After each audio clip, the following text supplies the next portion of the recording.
लोगों की आंखों में धूल झोंकने वाली बात है। अब पंजाब में जो है वो 1.5 साल इलेक्शन को हुआ है, तो उसका इलेक्शन कैसे साथ में कराया जा सकता है?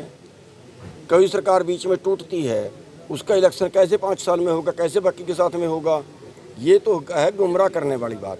अगर इनको करना है फिर ये सुधार ये कर सकते हैं जो बहुत अच्छा, जिसकी हम डिमांड भी करते हैं कि जैसे पंचायत का चुनाव होता है, सरपंची का चुनाव डायरेक्ट होता है, ऐसे ही सीएम का चुनाव डायरेक्ट हो, ऐसे ही पीएम का चुनाव डायरेक्ट हो।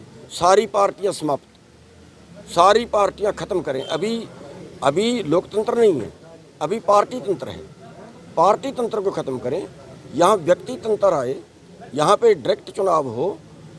एमपी के जो है पीएम के मुकाबले पीएम खड़े, सीएम के मुकाबले सीएम खड़े।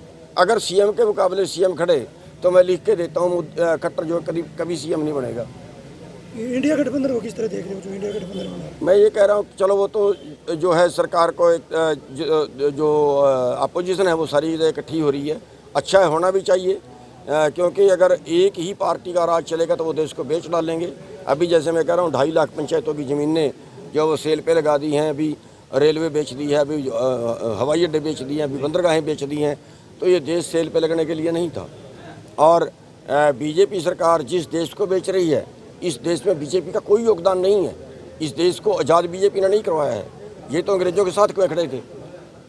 इन्होंने 60 साल तक अपने जो दफ्तर है इनका आरएसएस का, उस पर तिरंगा तक नहीं लगाया। ये तो देश के जो आज़ाद करवाना भी नहीं चाहते थे, आज ये तिरंगे के मालिक बन के बैठ गए हैं, तिरंगा यात्रा निकालते हैं आज ये। तो ये सारी गुमराह करने वाली बातें हैं और इस देश को बचाने के लिए यहाँ की जनता को सबसे पहले जागरूक ये तो सभी राजनीतिक पार्टियों में है, नहीं होना चाहिए। कांग्रेस में तो बिल्कुल नहीं होना चाहिए, क्योंकि इस वक्त जो ज़रूरत है वो अपनी चौधर की नहीं, देश को बचाने की ज़रूरत है।